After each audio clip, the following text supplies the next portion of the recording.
This is Culmina Fund. Resist, persist, and reimagine. A new era for African women's political power. Welcome to Season 2 of Culmina Fund's podcast, Resist, Persist, and Reimagine. A new era for African women's political power.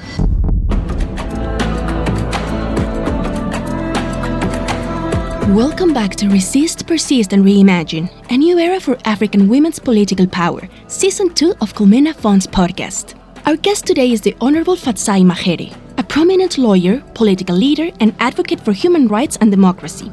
Her path shifted in 2016 while teaching law at the University of Zimbabwe. As she scrutinized government decisions for her students, she realized the state was acting unlawfully and decided she could no longer remain on the sidelines. In this episode, we dive deep into the cost of speaking truth to power. Fadzayi shares her experience of being imprisoned and the unique barriers women in Africa face when navigating a political system built for men. From patriarchal conditioning to the systemic lack of financial and holistic support. But we also talk about hope. We explore her vision for a Zimbabwean dream and why she believes that courage is vital to transform the continent. Let's get started. It's my honor to introduce the Honorable Fadzayi Mahere, former spokesperson of the main opposition and the former Member of Parliament of Mount Pleasant constituency, Zimbabwe. Welcome. Thank you very much. It's such a pleasure to be here. We are honored by your presence. Thank you. And I'd open the floor for you to also add in further information about who you are. I think the most important thing is that I'm an engaged citizen who has a deep love for Zimbabwe. I'm also an Africa development enthusiast, meaning that I'm always curious about how the lot of the common person on the continent can be improved. And obviously, I practice as a lawyer, so I see a lot of things in our daily lives through the lens of rights, obligations, constitutionalism, the rule of law. I believe that those are such important foundations upon which nationhood, community, even family should be built. Awesome. This has really started on a high, so we have to maintain the standard. But I'm interested to learn more about what really inspired your journey into politics and also activism. That's an interesting one. I came out of the womb knowing I'd be a lawyer. So nice that was always going to happen. And I think the advantage of reading law is that it gives you huge privilege in as far as understanding the structure of the state, how power is transferred, how it's transacted, and how it's supposed to be used, the institutions of state, how power is negotiated. The law will give you that view. But translating the letter of the law or the Constitution into true political action for me started around 2016 when I was frustrated with the conduct of the government. I was teaching administrative and local government law at the University of Zimbabwe at the time and property law, and I was also practicing as an advocate. So I was scrutinizing almost every decision of the government for the benefit of my students, and I just realized every single day that the government was acting unlawfully outside the confines of the law, acting unfairly, acting irrationally, and I just started to write first. And then I started to write for public fora, and then I started to speak and openly debate.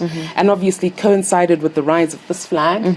So I, for the first time, felt that there was space for me to participate. I wasn't your typical political activist at the time because, you know, they will say you are middle class, you speak different, you are different. So I wasn't your typical politician, but I found space at that time, and that's when I became politically conscious. Inspiring, really inspiring. From where you come from, Fadzayi, what are some of the barriers and challenges that you have been able to identify that prevent women political leaders or even women's participation in politics for them to be able to engage meaningfully and freely, especially those from marginalized and diverse identities and backgrounds? What are some of these challenges? So I think if you come from a jurisdiction like Zimbabwe where the democratic space has shrunk it's always going to be difficult to be any sort of politician, political actor, or engaged citizen. But that difficulty is magnified a million times if you're a woman. And this is primarily because of just our societal context. You don't speak as a woman in African culture. Yeah, patriarchal conditioning. Even on the day of your lobola, you're seated somewhere in some corner, putting your head down. As they decide on your behalf. As they decide on your worth. And they negotiate and transact and decide whether or not the marriage is going to happen. Your opinion is not sought. And you barely get anything out of the process, the ceremony. And look, I respect it. I understand its underlying ethos. But I do think we can see the complexity. But what that shows you is that already an African culture is not wired for a woman to be vocal. It's certainly not wired for a woman to be vocal to men. Because remember, when the men decide, the women are outside working, cooking, cleaning, serving everyone else, the rest of the family. And certainly you don't speak truth to power to an older man, someone old enough to be your grandfather. Now, what you'll find on the African continent is that a lot of our leaders are the age of your grandfather, in their 80s, and you are, quote unquote, a young girl. And I say girl advisedly because, you know, customarily under customary law, they view women as perpetual minors. So it's countercultural for a woman to speak.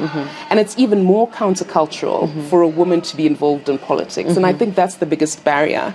And it's not something that's unique to the patriarchy. Even other women, if you tell your friends that you're getting into politics, it's not as though they say, oh, you go, girl. If you tell your mum, who educated you and raised you to be powerful and courageous and confident and articulate, you tell her you're getting into politics, she's not going to say, oh, you go, my child. She'll say, whoa, whoa, whoa, whoa. Why don't you just calm down, get married, continue with your neat law work, and just, you know. So I think our social conditioning does not like women involvement. And for me, that's been the biggest barrier.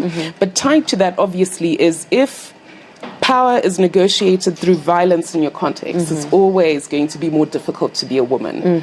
I mean, if the police come into Parliament, riot police, armed, it's difficult. That hits differently if you're a woman. You really have to learn how to literally defend yourself physically.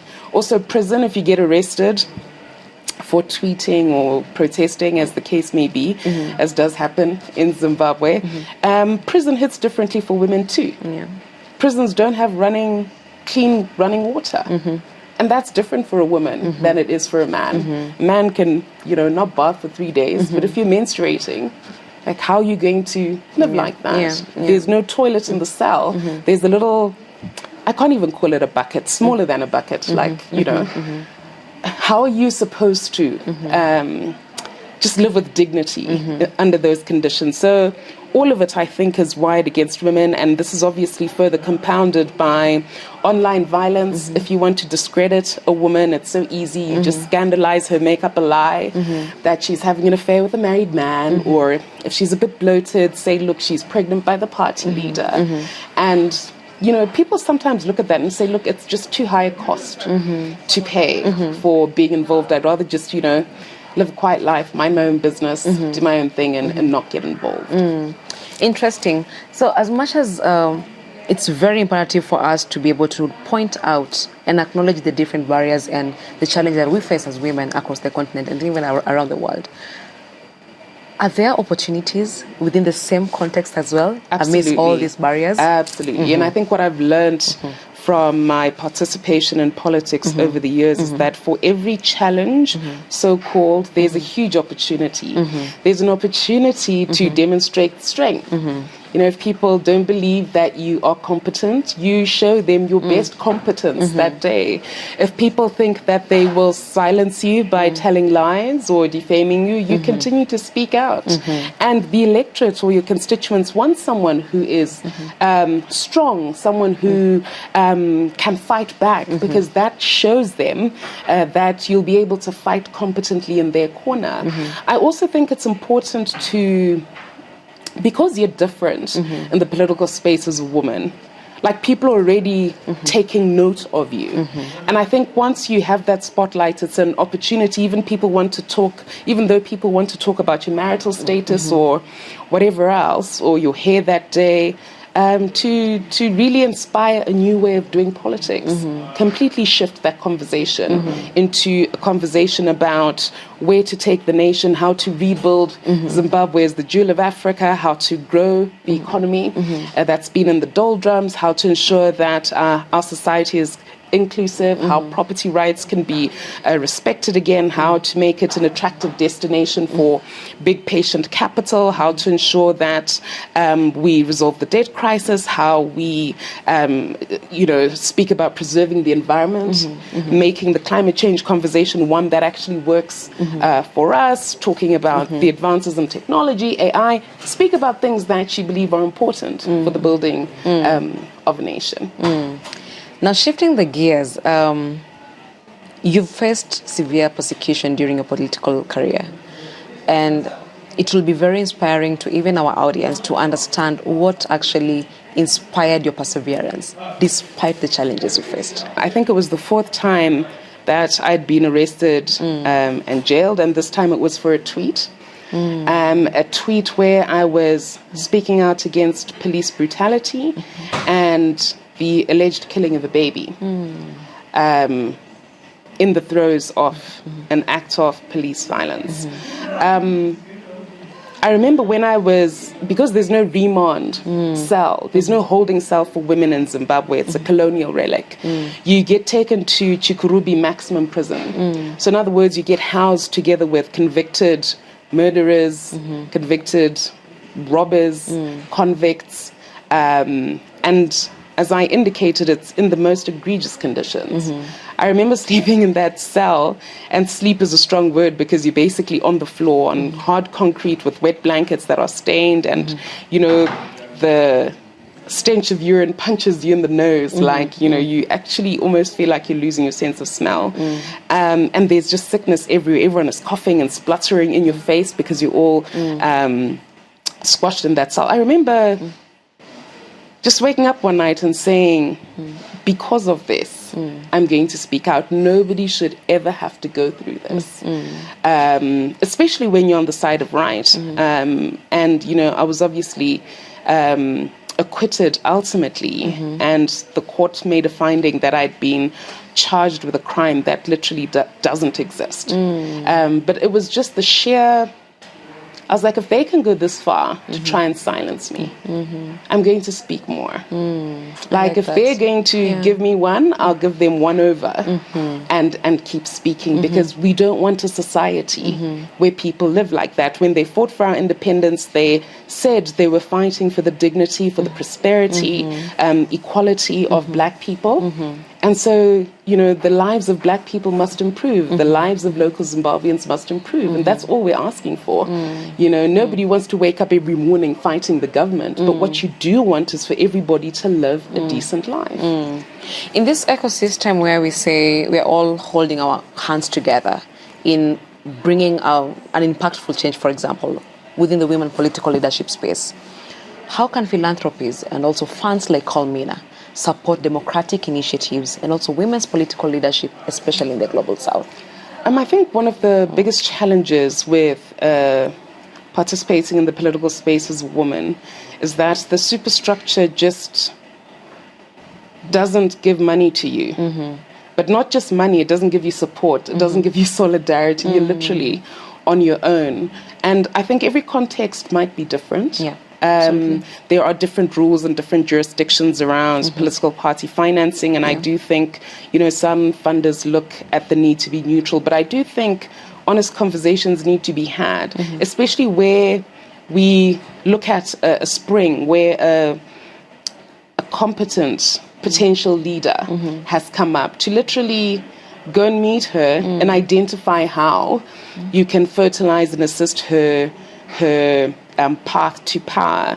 And I must say, it's not always money that's required. You know, sometimes raising money, if you are able to articulate a plan for progress, and if your motives are well articulated and people feel inspired by that, I find the most effective way to fundraise is crowdsourcing from your constituency, because then everybody buys in. So it's not always the money that I found lacking. It's just the bigger support when it comes to a politician that's now fighting like structures and systems that are much bigger than that person. And I think the concerns will be individualized, and it's important to sometimes try and zone in instead of trying to like do a blanket sort of approach, to go to the subjective needs of individual women. For some, they might need money, some might need the building of a profile, some might need training in communication,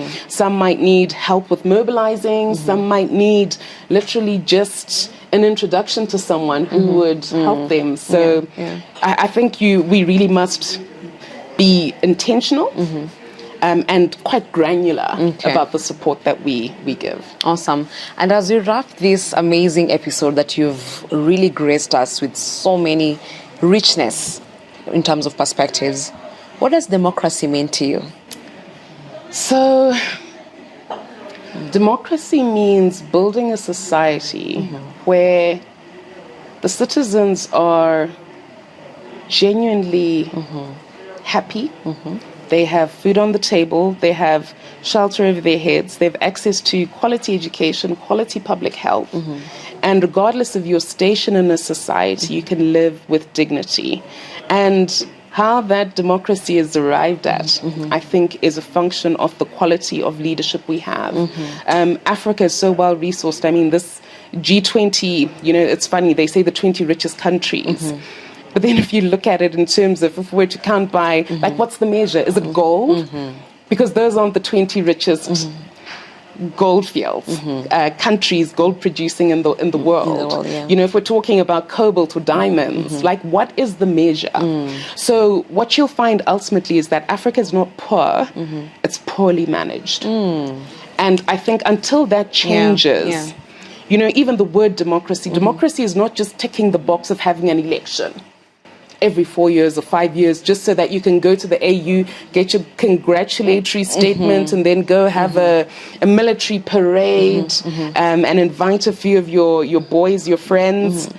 That's not what democracy is. Democracy is listening first and foremost to the people who you're meant to represent, hearing them, hearing their concerns. You know, when we speak of the will of the people, we have to be sincere in listening to the will of the people and acting on the will of the people.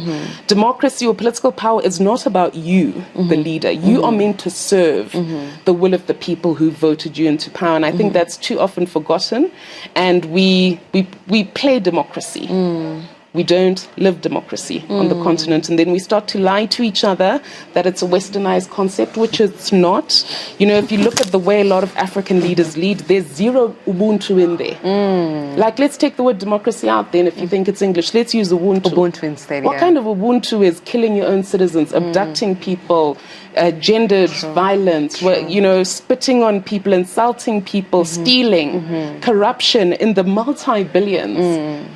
For populations that can't even afford antiretroviral drugs. And I go for paracetamol in hospitals. The roads are falling apart. There's load shedding left, right, and center. Even access to clean potable water is just, you know, a luxury.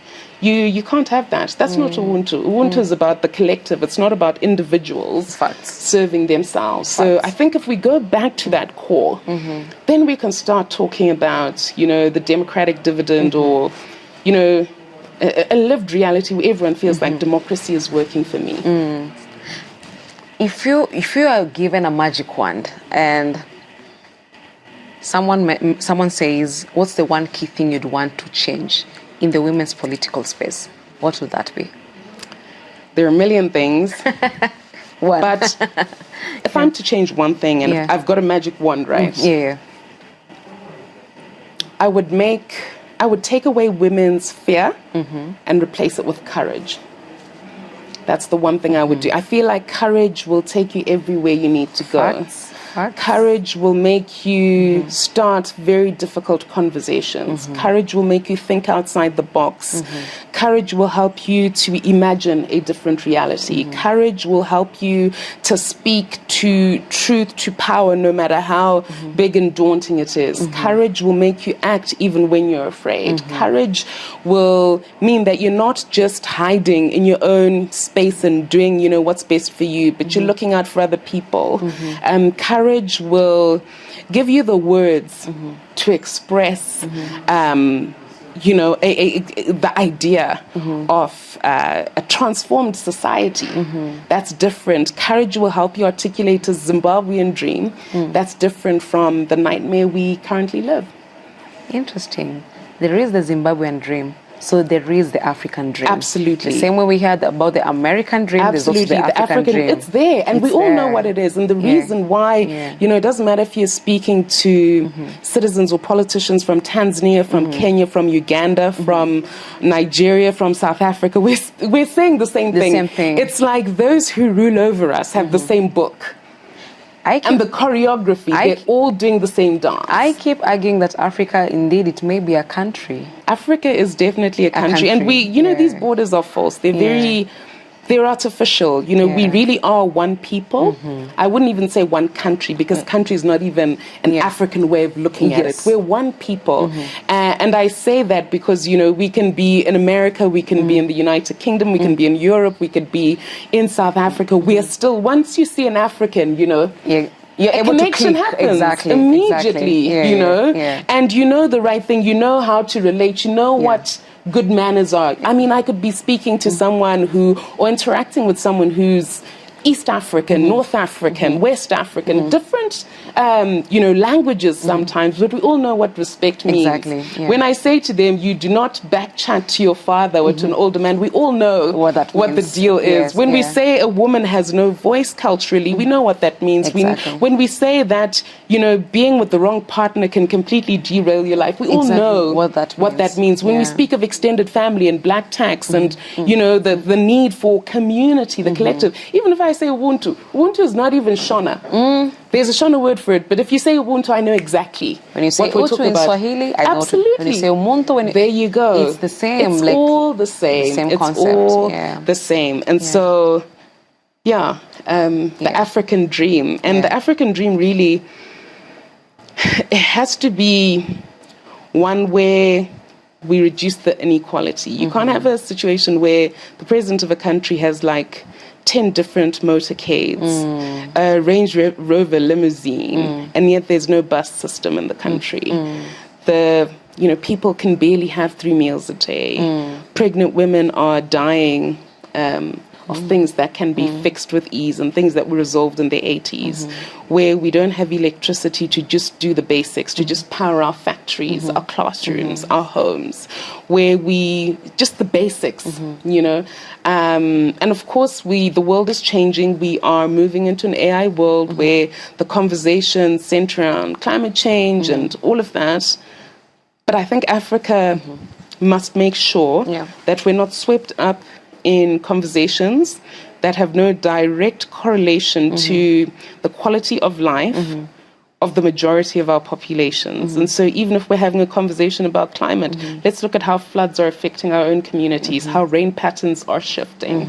Let's talk about, if it's AI, let's ensure that we have electricity for everyone in every rural area, so that, you can't say AI to a young child who doesn't have electricity, who cooks over a fire, who's never seen a computer in their life. You're having very different conversations. Very true. And so obviously there's an opportunity for us to leapfrog developmentally, but what that will require as well is that we just fix the basics. The basics. Exactly. Thank you so much. It's a pleasure. It's been an amazing, amazing time with you, Fadzayi, you. and I can't wait to see what's cooking beyond G20, beyond this space. Thank you very so much. much. It's a How do you pleasure. say High five. thank you? How do you say thank you in Shona? Maitabasa. Maitabata. Yes. So in Swahili we say asante sana. Asante sana, we know. Arabic we say shukran. Shukran, yeah. In Xhosa Zulu we say siyabonga. Siyabonga is also Ndebele. Or Ngiyabonga as well. Oh, Ngiyabonga. Yeah. Interesting. So, thank you so much. You. Resist, persist, and reimagine. We've reached the end of our episode. We are thankful to our guest and our host Lilian Boothie for this insightful conversation about the present and future of politics for African women. If you like this episode, please don't hesitate to listen to the full series of Resist, Persist, and Reimagine, a new era for African women's political power, available on your favorite audio platform. Don't forget to share and comment on this episode. You can follow Colmena Fund's work on social media on Instagram, Facebook, LinkedIn, Blue Sky, and YouTube. Until next time, resist, persist, and reimagine. A new era for African women's political power.